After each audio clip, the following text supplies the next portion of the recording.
So, this is a wonderful opportunity for you to meet my new and old friend. We Yeah. met several years ago and then Yeah. just reconnected, right? Yes. Yep. So, this is Marcie Rey Landreth. I'm the Fierce Feminina and owner of Heart Development Strategies.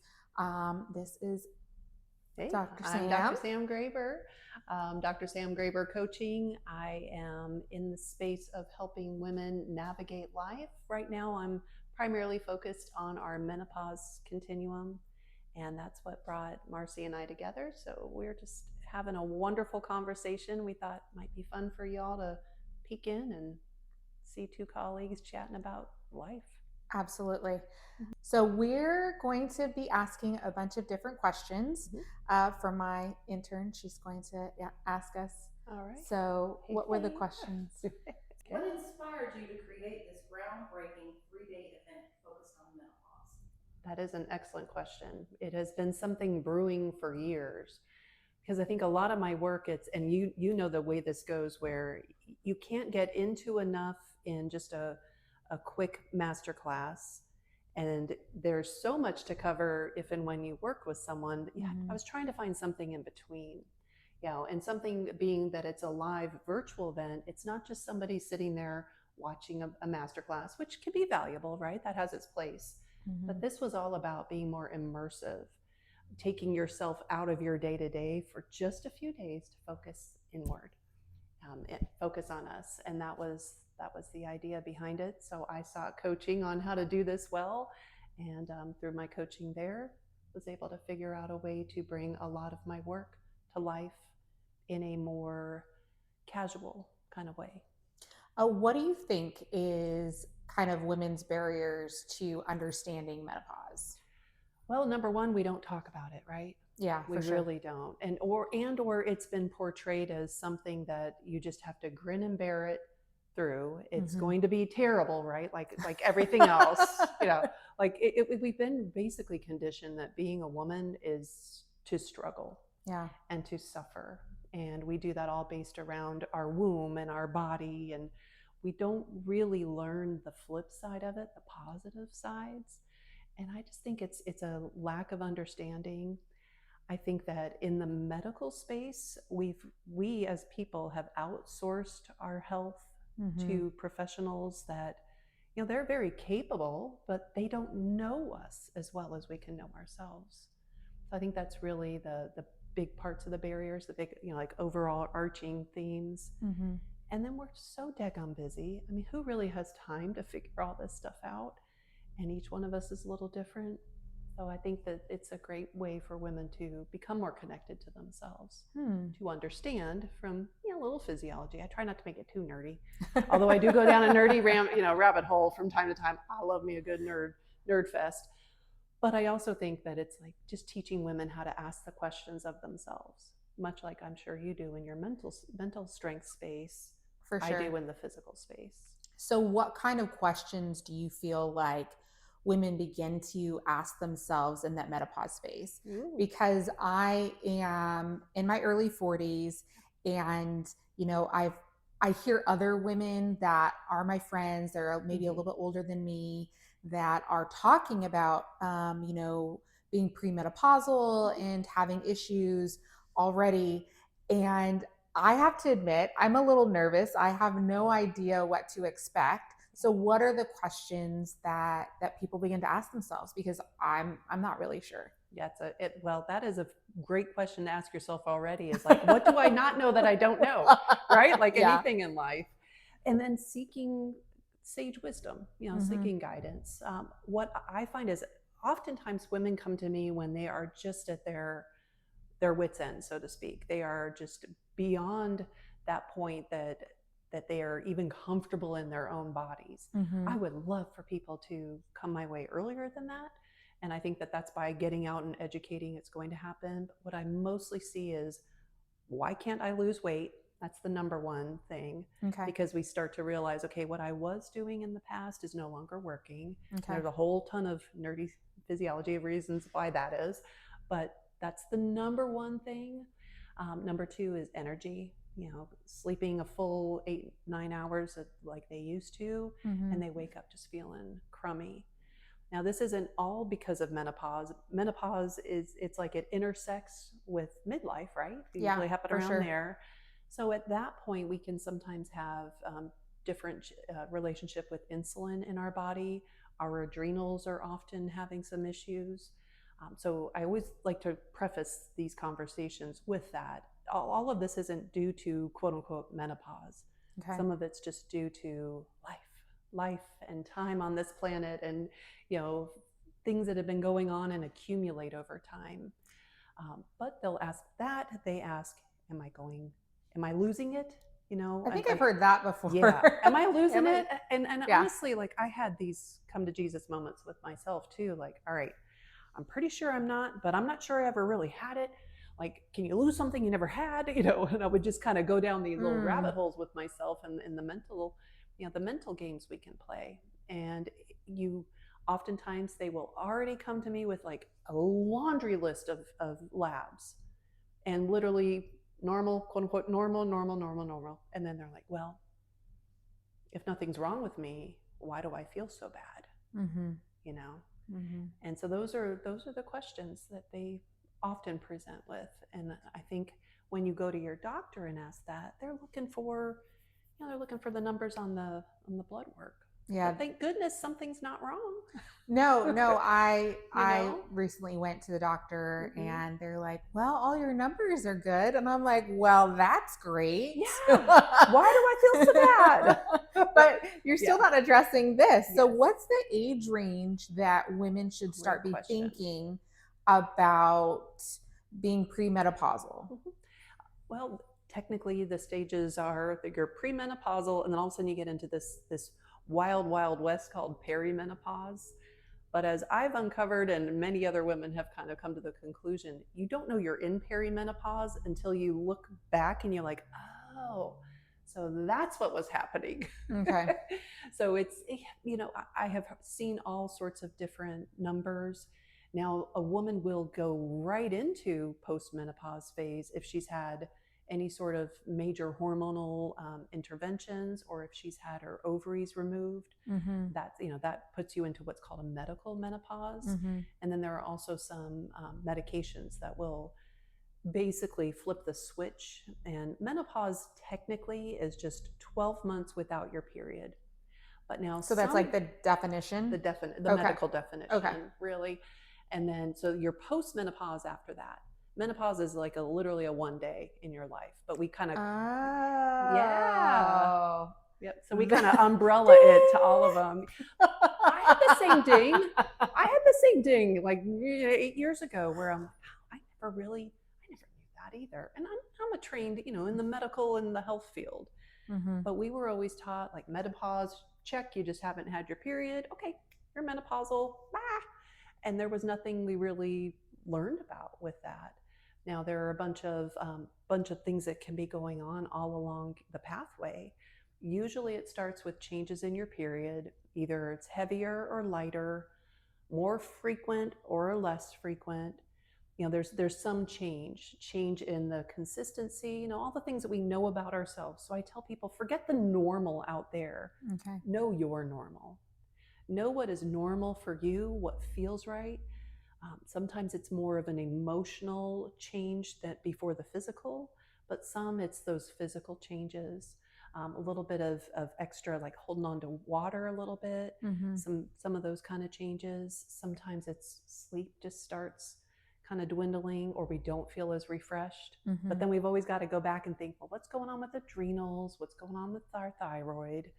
So there's no cookie cutter answer, or really one size fits all. Yeah. That's why I highly recommend people be informed so they can make the best decision for themselves, and then seek help. Seek help from someone who can help you work through it. Yeah, for sure. It doesn't have to be a lifelong forever thing. It can be like hey, I need to bridge a gap. Well, and I like the point that you said something about the emotional aspect of going into menopause. I know for myself, like I'll have like a super emotional day And then the next day I'll start my period and I'll be like, oh, Now it makes that's sense. why I was so Mhm. upset. That's Yes. why my emotions were like all over the place and I didn't really know what was going on with me. And then the next day I start my period and it's like, oh, okay. Mhm. And I think there is an emotional component to all the Mhm. hormones, the lack of sleeping, the lack of like your life is completely changing and shifting with women that are beginning that menopausal space or Mhm. state. Yeah. What are some of the emotional things that you've begin to notice with individuals? Yeah, but you definitely address Yeah. that, where it's like those changes, they might be heightened. They might have a higher highs and a little bit of lower lows. We look at progesterone for that primarily, progesterone, estrogen, and then we can't forget our main mama, oxytocin. Oh, She is interesting. really, she's kind of the gatekeeper. Someone that I have worked with and I follow, Dr. Mindy Pels. She and Dr. Carrie, can't think of her last name. They came up with this concept of the hormone hierarchy, and I think it's Okay. phenomenal. And we got to remember, like, okay, I'm going to go down a rabbit hole for just like a Oh, second. no Promise, worries. won't be No too long. worries. Do it. But we've got to keep in mind, like, what are hormones made out of? The sex hormones, as well as our cortisol. We look at a cholesterol backbone. That's what they're created from. From cholesterol. From cholesterol. Yeah, so you've got cholesterol, that's kind of the backbone, and then these components get built onto it. But it starts from there, and then we go into there's a master, a prohormone, Okay. that then, depending on triggers within the body, both biochemically, possibly emotionally, not enough studies there, but all of that fits together. Then we go down whichever pathway, more estrogen. Estrogen starts as testosterone. Like, we've got all these different pathways that it comes through. We have 3 different types of estrogen. Okay. So one of them is more dominant during our quote unquote reproductive phase, our premenopausal. And then it becomes another one, estrone, which is E1, that is more predominant after menopause. And Okay. E3, estriol, comes in when we're pregnant. So it's like we have this beautiful hormonal cascade, but we just don't learn about it. And there's different slides up and down of those hormones during our monthly cycles. Yes, which I Predominantly got 4, to right? attend something where Yeah. you had talked about like our decision making Yes. Oh, and our yes. menstrual cycle. And it kind of blew my mind Mm-hmm. because what I've really learned in like the mental health space is that we have to be aware of cycles, life cycles. Yeah.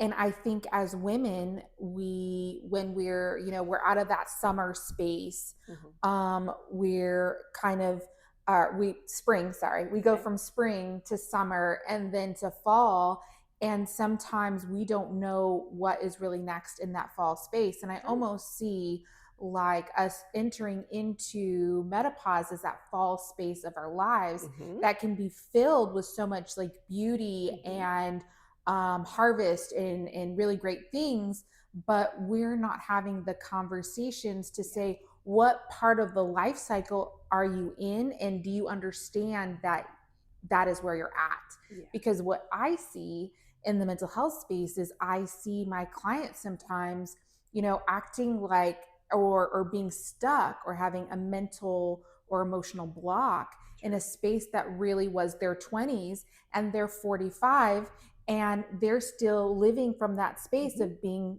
25, and having to help them come into their current season of life and really just kind of bridge all those gaps for them. And I think Yeah. that this is a part of that season that we Absolutely. really should be talking about as women, because no one is really saying anything other than, oh, you're going to start going through menopause. Yeah. Here's a patch, slap it on, and you'll be fine. You'll be fine. Don't worry about it. Yeah, no, I fully love that. And that's where we're very much on that same page, Mm-hmm. very much in flow with each other, because there's life cycles, there's a yearly cycle, Yeah. there are monthly cycles. And the most beautiful part about being women, I think, from the foundation, is we are so much more in tune with nature than we give ourselves credit for. But as a result of that, we need to be more in tune with nature. That doesn't necessarily mean we need to be, walking around barefoot, although that is fabulous and wonderful in the I like that situation. It's wonderful, great way. It's grounding. It's very, earth connects us with the earth. There's all sorts of electrons. I mean, it's really cool stuff. That can be very helpful. But just even looking at, what are the seasons on the outside, looking at your spring, your summer, your fall, your winter. For us, we go through that cycle on a monthly basis. Our menses is the winter, and comes into the spring. We start, the follicular phases start creeping up. We have ovulation, which is summer, where you feel like you can just take on the world, superwoman. And then we get into that fall when we start having progesterone come on scene. And I won't say it's predictable, but there are ways to start to learn yourself. So, right now, yes, I am focused more on perimenopause, menopause, helping women through that postmenopause. And I want to come back and scoop up all these younger women and help them learn what their nature is, and to be in tune with it. It's like, okay, something's not feeling right. Instead of taking a pill or something to just make it go away, or self-medicating with alcohol, or all sorts of other things, which we can do for our coping skills, as we both very well know. We know so many people in this space that do that, and it's even being socially conditioned now for women, like, just red wine with everything, right? And that doesn't last. It doesn't solve the issues. And I think that I think the both of us kind of coming from our different spaces, but being able to speak the same language has really kind of maybe opened up my eyes too, of so much of our mental health is associated with our physical health. And if we don't understand what's going on in our bodies, then how are we supposed to understand what's going on in our minds? Yes. And if we can really begin to bridge that gap, and then with the heart stuff too, but that's a whole nother conversation, then we can begin to be whole beings. And I also like the part that you were talking about, we are more in align with like the cycles of like our earth and our planet. I think that's absolutely true. And I think when we begin to get away from that, then that's when we become out of alignment. We become 100%. Out of alignment with ourselves, out of alignment with the world around us, and aren't able to love and give and nurture in the ways that we could. Absolutely. Yet it's demanded of us in the world, right? Our societal role is caregiver, and it's give to everyone else. And even if we're never actually told this, we're not sat down and said, okay, Marcie, you're going to give everything of yourself to everyone and everything else. And if that's ever said to us, we don't necessarily go, oh, cool, I know what that means. I mean, we just like, oh, that's my role. Okay, let me go do it. And then it's over time. And that's why I think also at this time of perimenopause, menopause, that whole continuum, it's like we become so ingrained with our nature, because our nature is like, listen, sister, you've been ignoring me for decades. It's time to have a little come to Jesus moment. And I've created this as around your menopause continuum. So we're going to do this. You're either going to come willingly or not. I call it cut up. I say it's an unraveling. And I borrow that from Brene Brown, who we all know and love. Yeah, absolutely. But she says midlife isn't a crisis. A crisis is something that's like you get into and then you get out of. Midlife is an unraveling. And I absolutely love that term, because you can do it reactively. You can unravel reactively, like, oh crap, here's this, you're trying to make it all happen. Or you can proactively go about it and say, wonder what my body's trying to tell me. I wonder what my emotions, like these feelings, what are they trying to tell me? Yeah. How do I listen? But to do that, we have to slow down the patriarchal pace for ourselves, because there is nobody else that's going to do it for us. Nobody. So we have to do that. And what sometimes happens with women is we've been so busy taking care of everyone else, doing all the things, raising all the babies, running the households, doing all the stuff and our careers. And then all of a sudden, something shifts. We have big changes in life. Maybe there's a relationship change. Our kids grow up, thank goodness, and leave the house because they're very capable of or doing they just stay with you forever. Or they stay forever, and that's not bad either. But it's like all of these things start happening, and then we sometimes we fill that space, though, right? I mean, from the mental health space, we go out and be like, oh no, I can't sit here with these, so I'm going to go get busy, right? I'm going to go get myself busy somewhere else. I'm going to go rescue something else, instead of Oh, I like that. reckoning, right? Instead of having the reckoning with ourselves and sitting in that space of silence with a professional, with a friend, with ourselves. That's the tough stuff. And That's I where it think gets real. absolutely, I think that is Yeah. the space that it gets real. Mhm. And I think it's easier to ignore in your 20s and maybe in your 30s. I think when you start like getting into your late 30s, your 40s, something kind of happens and you start to reflect and go, what in the world, what have I been doing for all of this time? And I recently had a conversation with a client, and she said, I realized that I was up the ladder, the corporate ladder, and then I realized my ladder was on the wrong building. Yeah, I always love that one. Yeah. So Yep, when you get absolutely. to that point in your life, when you realize your ladder is on the wrong building, what do you do? And I think that that's kind of like where I feel like I fit in, is helping women that realize that their life isn't ended, and that even if their ladder is on the wrong building, there's always something that they can do, and they can honor where they are on that ladder and just shift it. Absolutely. They're transferable skills, life skills that you learn no matter what you're doing, right? Even paralleling from more of a home, if you're, homed, working at home, or being at home and raising family and taking care of the domestic, duties as we've been taught. If you're doing that, you can transfer those skills to other things. And that's something that, we have, I don't even want to go down that path of the woman's worth, right? And woman's work. Oh, good God, I'll be here forever. But all of this stuff can be transferred. And what we do have that reconciling sometimes, because it's like, all right, here I had this career, or I raised my kids, and now that's our identity. And so a lot of it's identity shift, and how we've coped with things kind of becomes how we are. If we're the helper or if we're the problem solver, it's all sorts, it's beautiful facets. I mean, I bring a lot of Enneagram work into what I do, because it's the head, the heart, and the body, looking at the centers of intelligence. But like, what are our filters? How do we filter the world? And then definitely dial it all back to how we fuel ourselves and how we nourish ourselves. Because I feel like, from all the research I've done and all the years and decades in practice, the metabolic makeup of someone really is like a foundation. Because if we don't have the proper nourishment for our brains, our nervous system, our getting the cholesterol to become these different hormones, we're kind of in a tough spot. That's why it all fits together. That's true holistic. Yeah. Right.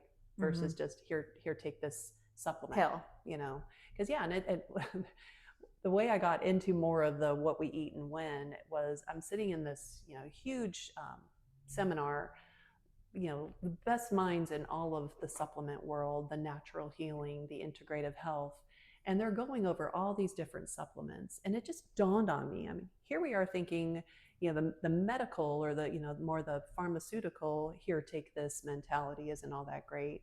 Then we just go and sub it out for a bunch of supplements. I'm like, there has to be something better. So we're just doing it in a more healthier way, but it's still relying on a supplement. Something out there instead of in here. Yes. I do not believe, I believe we're designed in a way that is sheer perfection. The human body and brain and how all this stuff works, it's phenomenal. And I do not think that, to get it back to menopause, I do not think we were built with a self-destruct button named menopause. I just don't see it. I think the creator and the designer was way smarter than that. Yeah. Meltdown. Yeah, right, exactly. But that's what it could kind of feel like. I must melt down right now. I will self-destruct in 5 minutes. Yeah, but it's like, that isn't, I just don't believe that. Like, I can't, and all the things I've studied, all the, all of it, that doesn't sit right with me. And so I think that if we go at menopause or come at menopause with another thing, like here's a pill, patch, potion, you've got to take something to fill something, I think we're missing it. Wow. I totally think we're missing the mark. Wow. And I think we're missing the opportunity to really grow as humans. And not everyone wants to. I mean, there's plenty of people that just aren't there. That's fine. Yeah. I mean, bless them and go about Take your your life. pills I mean, away. go for it. Go for it. You know, we have free reign, free will. I love that. But if you want something different, and that same old, here, take this, or wow, your labs look great, nothing wrong, and yet you don't feel like you don't feel like you belong in this entity that you've you know that you've got, that it's just carrying you around and you're just not feeling that connection. That isn't the final answer, but it takes work. It takes first realizing and being even open to something new. You know, you have to be willing to be open. And then from there, that's where either coaching or a therapeutic relationship with someone that you can really talk to, not just checking the boxes and not just being like, well, this is good, that's not good, maybe, or just distilling it down to our size and how much space we take up, missing the mark. Yeah. I mean, missing the mark by a long shot. And I think, what you're saying, I want to say what you're preaching, really. Don't get me started. started. So many women resonate with that because they don't feel comfortable in their bodies, whether that's physically or, size wise. For me, it's physically, having had physical issues most of my life and having to kind of compartmentalize how I live my life so that I can be in due for others. And it really took me like taking that step back and going, okay, how am I going to continue to live my life? Because I can't continue at the rate that I'm going. And so much, I love that you were saying about nourishing. One of the things that I really learned too, we talk about this self-care, which, well, I go back and forth about the wording, but it's self-nurturing. Yes. So if we can self-nourish ourselves, nourish ourselves with good things and nurture ourselves, right? I think that we will begin to be more whole. I do too, 100%. And so as I work with others and teach them how to begin to nurture themselves, getting away from that self-care like mindset, because then I feel like it's limited. Yeah, because we mostly think self-care is getting your nails done, a little spa day. I mean, those were all nice and lovely, but there's much deeper work. Yes. And it's not something that has to be behind the gate of a professional either. There are many of these skills that we can learn, but we have to just find a place to do them. And whether we want to realize this or not, or face it or not, women are collectives. Like we are collective like beings. We're collaborative beings. The way that we were, evolved is to be a tribe, to be tribal, familial, being with each other, nurturing each other, helping each other, and as we grow along that continuum and age into the grandmother role, that is an incredibly powerful role and a very important one. Yet we've decided to put people into a little box and put them up on a shelf, but there's just so much available there. But if we, dialing it back to the menopause stage, it is a reckoning. It's a time where our body, our brain, menopause happens in the brain. That's where a lot of those shifts. Dr. Lisa Mosconi, she will talk about things like there are just, it's pruning basically. So you've got a bunch of nerves, you got your memories, you've got your thinking patterns. Things start to shift, and the brain will start pruning. And that happens because of the difference of the estrogens. So as we have a decline in that E2 or estradiol, and E1 is coming more on scene, she's not quite as potent as E2. So it causes these shifts. And what I have found in my clients is when they have a face like yours where like, oh, it's making sense, that can be the absolute difference between going down that path of there's something wrong with me, what's wrong with me, what's wrong with me, why can't I, whatever, all the questions we ask ourselves, it shifts to what's my body telling me? What does my body need right now? How do I up the oxytocin and decrease that cortisol? How do I eat in a way that promotes healthy insulin? Because insulin and cortisol will kind of, get each other in a headlock. Cortisol always wins. Stress will always win. Stress trumps sex every time.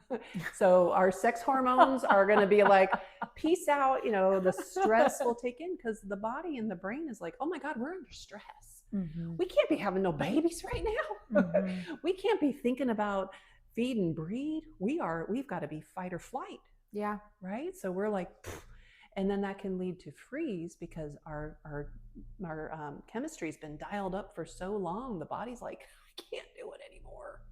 So that's why we can get into that freeze and literally be functioning in freeze mode throughout decades.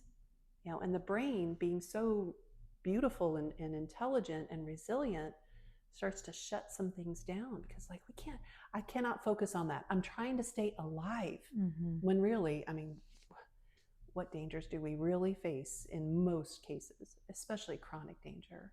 It's what we eat, the lifestyle we live, the pace we try to keep up with, all that stuff. And I feel like if we can just peel ourselves back, and I just feel like our menopause transition is the most perfect inborn time to do it. And I think you're right. As you're talking about like the pruning, I see so many people that are still living in their pasts, and it sounds like menopause can also be a really beautiful thing to help people make some sense of that, but also leave it behind. Yes, release it, honor it, and leave it behind. Absolutely. And those are definitely skills that we are not taught. Yeah, we're definitely not modeled them. In anywhere that we go, we're taught to be very linear, and like success is literally climbing a ladder against some wall. Like that's the vision we have for it. And we just have never really had those collective conversations about something being different. And we feel like, I think as a society, we see that the people who escape from that, they're the rebels, they're the one-offers. But really, if more of us start having the conversations with others, but also within ourselves, and we start asking, what does this mean to me? What really makes me light up? I use a lot of my work with what makes you tick and what makes you a ticking time bomb. Those are the important things, right? And more often than not, we know what the ticking time bombs are, but we don't know what really lights us up. We compare it, like you hear things, what's your why? What's your why? I really think it comes down to what's your who, like who are you doing this life thing for? And if every single answer is someone outside of the entity that you are, I think that's where we get this disconnect. I really think that's the. But do you think that is from a male perspective with the why? It could be. Because what I do listen to like a lot of male coaches, and because I enjoy their stuff. Absolutely. And which I think service to others is important. But as women, I feel like that's just already baked in the cake. It is, very much so. And we're typically already showing up in the world with, hey, let me give, let me give, let me give. And it really is that time when we have to self-reflect and look at ourselves. And, I've read some different studies where they talk about, it's, if you give, then that will create more happiness. Right. And what I see with women at times, it isn't that they haven't given, they've given everything. Is that they haven't sat down for 2 seconds to say, who am I? What do I want? And how am I going to live a more fulfilled life? Absolutely. So I'm just wondering, have you considered that maybe that I don't know, is that controversial of like your why?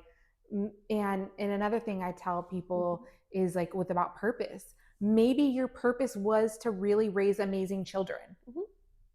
That could be a purpose. Like it doesn't have to be like this big, shifts all the time, giant like I'm going to take over the world, or I'm going to Mhm. build this like multi-million-dollar company, or I'm going to like be the first woman to go to Mars. Like it doesn't necessarily have to be that. Nope. Sometimes our purpose and our fulfillment can just be this beautiful, beautiful small thing. Absolutely. Absolutely. Yeah, I think the social conditioning is everything's got to be big and, Mm-hmm. out loud and cataclysmic, but often it's not. So we think we've done it wrong because, again, as women, predominantly as women, and men do this too. Mm-hmm. I don't like to feed the division because I Mm-hmm. think we're all just beautifully collectively connected, and we have feminine and masculine energy. Yep. We have feminine and masculine desires and goals, and all the things. Everything is a flow. It's the yin and yang. I love that symbol for many Mm-hmm. reasons, but I think everyone has those energies in us, Mm-hmm. and we can lean more into the masculine or the feminine when we know what that even means. When we're willing to even look at it and go, what does that even mean? How does that feel? What is flow? Being in the groove. What does that really mean? Yeah. And then when we look at our motivators, some of these are beliefs about ourselves, the beliefs of how we should be in the world. This is where a lot of our work can really be very, very collaborative for the individual, Mm-hmm. not just us, but for these individuals that want to start looking at their lives. And I think the way to get better answers is to ask better questions. Yes. And sometimes Yes. we're just asking the wrong questions. Sometimes we Right? don't even know what questions to ask. Not even in it. We're literally just phoning it in because our nerve system is just like, TV timeout, man. I'm done. I'm tired. I'm exhausted. I'm frazzled. Mm-hmm. So we have to nourish ourselves. So it's like it's this constant cycle and circle. Mm-hmm. There's no way around it. It is not linear. And that's where, like, getting to know what the hormones are, even in the first place. I try to teach people, like, this is what is considered, a hormonal cycle. Mm-hmm. And that's where then you take that information and you go, okay, well, what is my hormonal cycle? And then how does this all fit together? And then how do if I realize I'm kind of depleted here, how do I build that up without taking my eyeball off everything else? Yeah. Like, you don't want to be doing whack-a-mole. It's like, okay, I got this handled. That mole's whacked. Now I'm going to go over here. That's how we live. That's how we Isn't live. that kind of like how we until it's live? triage. Yeah. And what are we waiting for? Are we waiting for something Disaster? really bad? I mean, I think often, yeah, we're like, okay, I'll wait till this happens then to deal with something. And so I'll often say, why not act as if? Like, why not act as if now the way that you want to be in the future, and start doing the things now? If you're waiting to, let's say it's, change the way you eat and nourish yourself until you have a bad score on one of your labs, like, what are we waiting for? Yeah. Because then it's just reactionary. And that's that reactive unraveling versus the proactive. And what we have to choose. And if you're reactive, then that takes the control away from you. Totally. It makes it an extrinsic, Mm-hmm. right? External locus of control versus Mm-hmm. internal. Mm-hmm. Yeah. And you can manage more when you recognize that you have the ability to control what the outcomes could potentially be. 100%. And that's where that mind shift kind of changes. If we can be proactive towards the thing as opposed to reactive, we really are putting and setting ourselves up, I think, as women for a different phase of life, and recognizing that is a different phase of our lives. And it's beautiful. And it is a time to really get centered within ourselves. I like to say that this is the time when the inner creatrix, that energy that we've been putting out there for everyone else, now we can really store it inside and build it inside and create whatever creative work you want to have or be, or one's life can be just creative, can be out generating love and energy for other people. That's incredibly creative. And it's almost like the energy shifts when we're no longer spending that energy on the reproductive cycle. I mean, that's just a technical term, but where that takes a lot of energy. But now that when the ovaries are like, peace out, I'm going to Boca, it's retirement time. Now we have all this other energy where we can put that towards other things. And it's amazing to be able to do that. But again, like we've just been taught, like a woman is valued in her relationship to others. Men get to be valued just on who they are. And I'm not trying to make this divisive. This is just the way it's pretty much experienced. When we pull back all the layers or peel back all the layers, this is really what we're conditioned to think, believe, and how we should act. But there comes that point, like the little bit of that rebellion that comes out. That's why I say I love to work with rebellious women and teach them to get connected to their inner rebel, because she has to come on scene to be like, whoa, wait a minute, hold on, this is not working for me. But you have to go there, and it's hard. Everywhere we go, every place you go, your churches, your workplace, your families, everywhere you go, you're modeled this certain way. And once you start to have that inner stirring where you're like, this doesn't feel right, it takes a lot to shift. It's like inertia and momentum.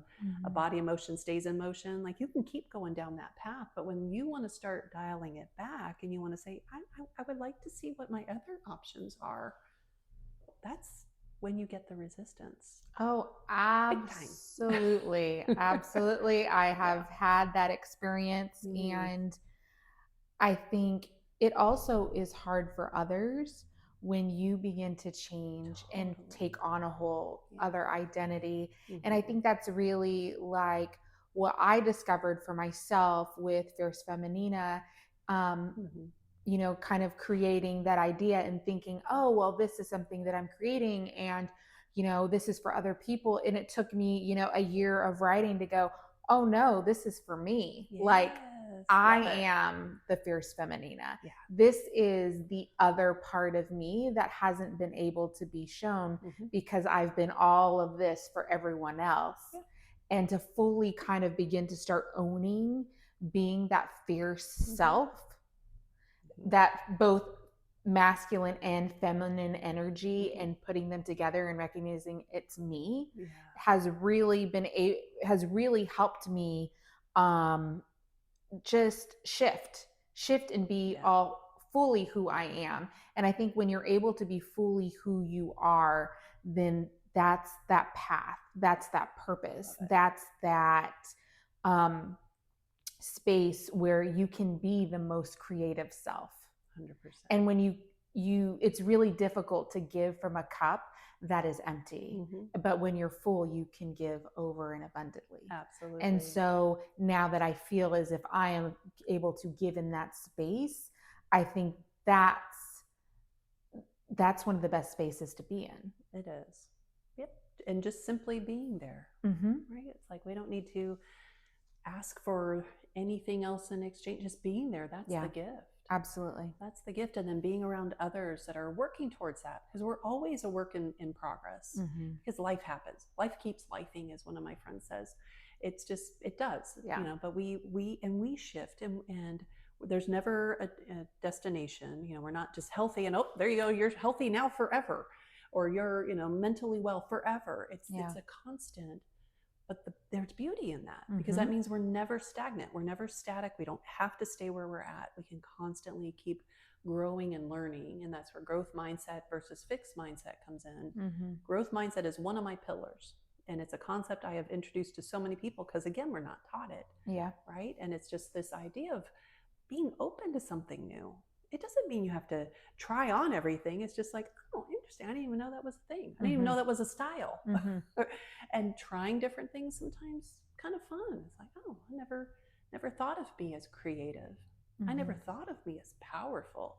I always thought power had to mean if you have power, someone else has less power. But feminine power is we all have power. It's just you are, therefore you are. And this goes way beyond just the metabolic work, but I try to just kind of level people at that metabolic state first, so that we have even the energy to even consider something different, and to take us through a life of not just getting by, because so many, it's get up in the morning, rush to get to the work or get to whatever their requirements are or their expectations, do that thing, come home, literally just fall apart. Fall apart. Yeah, take the bra off, take the shoes off, take the pants off, and just veg on the couch, because that's all we've got. We've given everything to this other conditional experience, and we don't question it.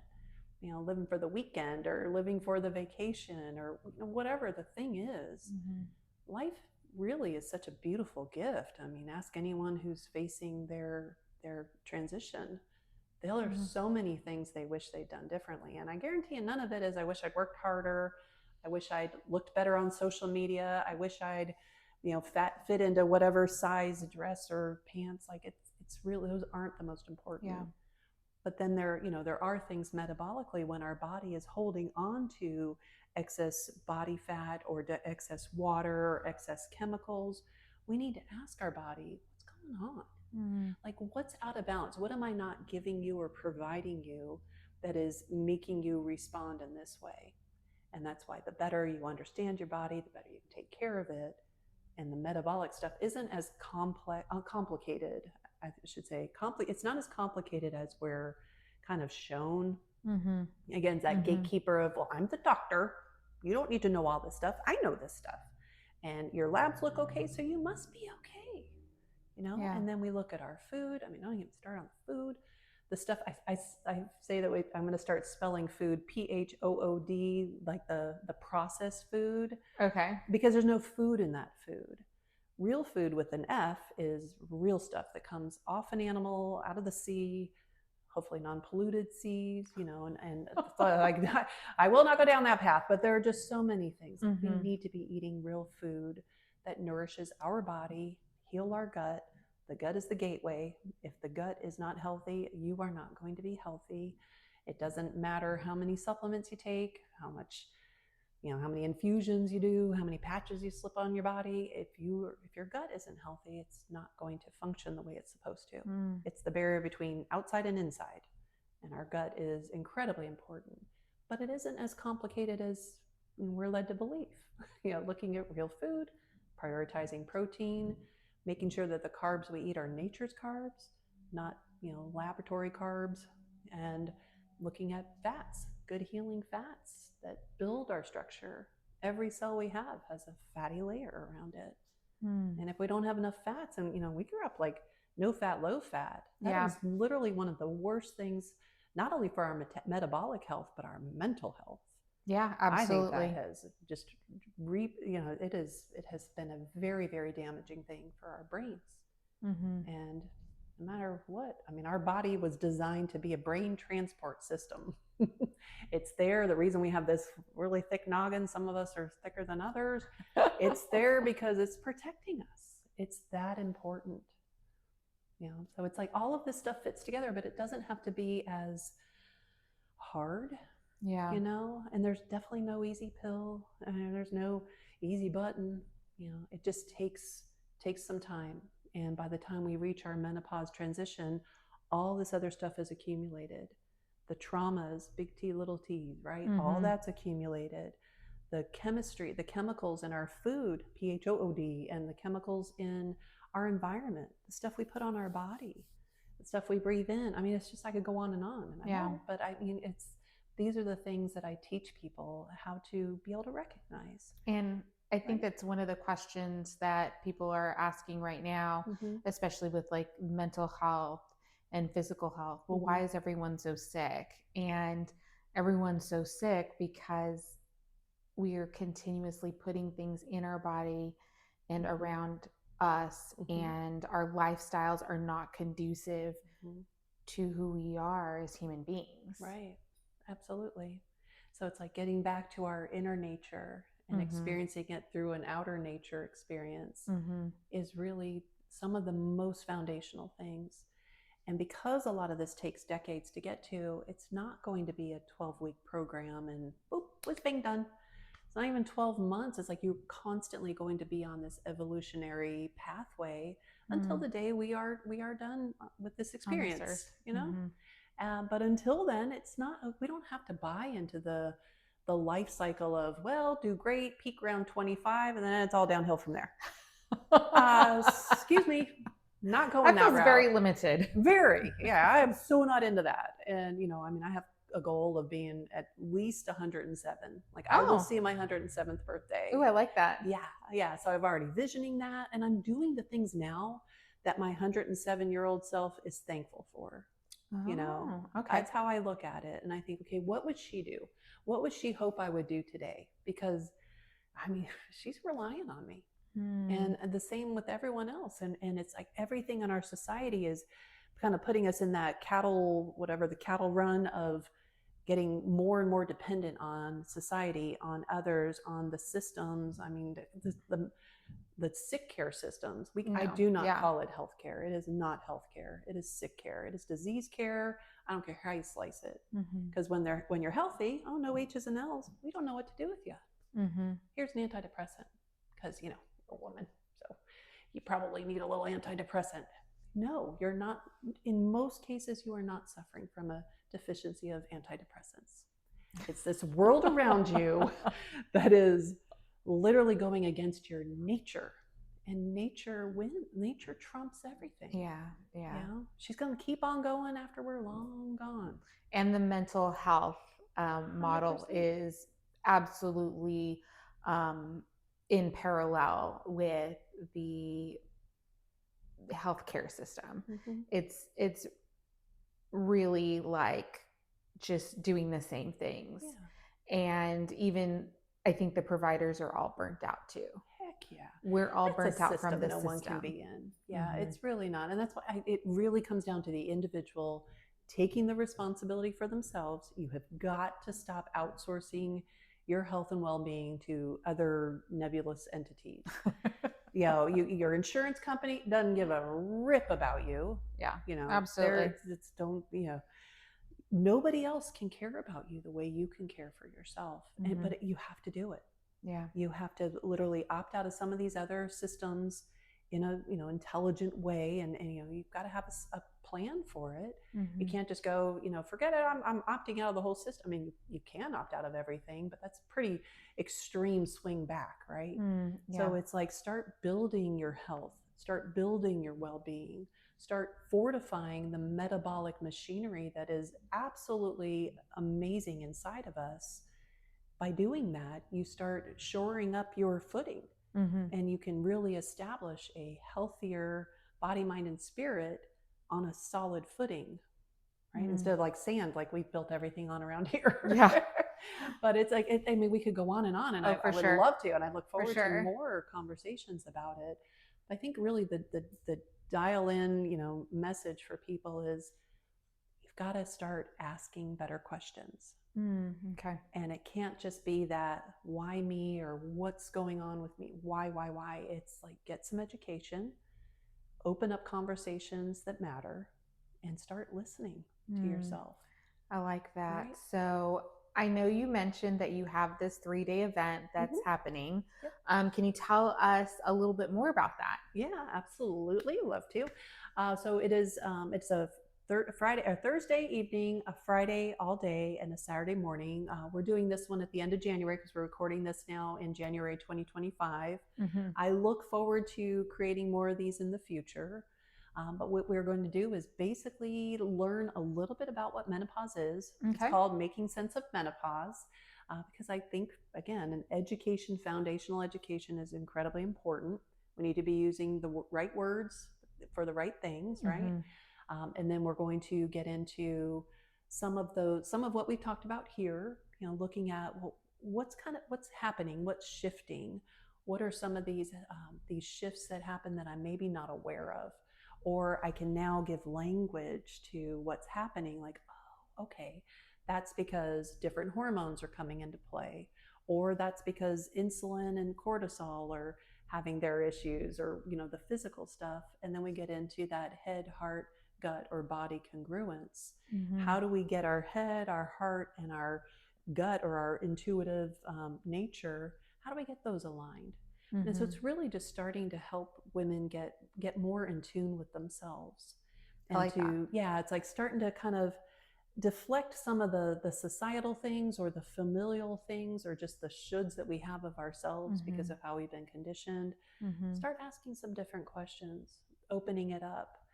And then my biggest goal, my biggest underlying reason for doing this is to help someone come up with a health plan. Oh, great. You know, the idea there is like, okay, where am I needing to shore up my systems, my way of being, and how do I walk away with this with something to do? You know, and they then, if they're an ideal client for me and you and whomever else we're going to be kind of, you know, helping people direct themselves towards, it's helping them understand you're not stuck. I mean, you are if you want to stay stuck. You can definitely stay there. You can finish this up and be like, good, I'm stuck and I'm happy. That's cool. I will never judge anybody, ever, ever, ever. But if they want something different, it's like, okay, well, let's explore potentially working with us. That might be an option for them. They may need to go a different route for a little while and get some healing done through a different avenue. They'll know. They'll have a better sense of what's going on with them and better questions to ask of their healthcare team.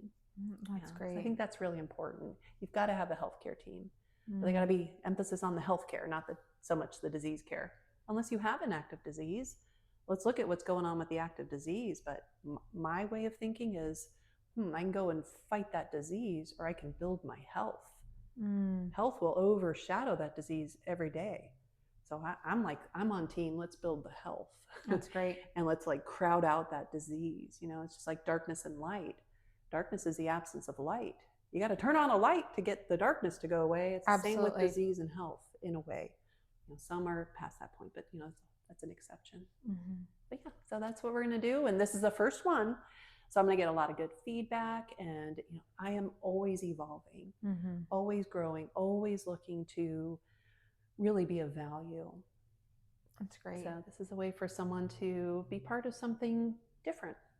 Yes. And also, I'm going to be participating in this in the mental health space. So really adding value to your individuals that are going to be participating in here. So I'm really looking forward to that. Yeah. Me too.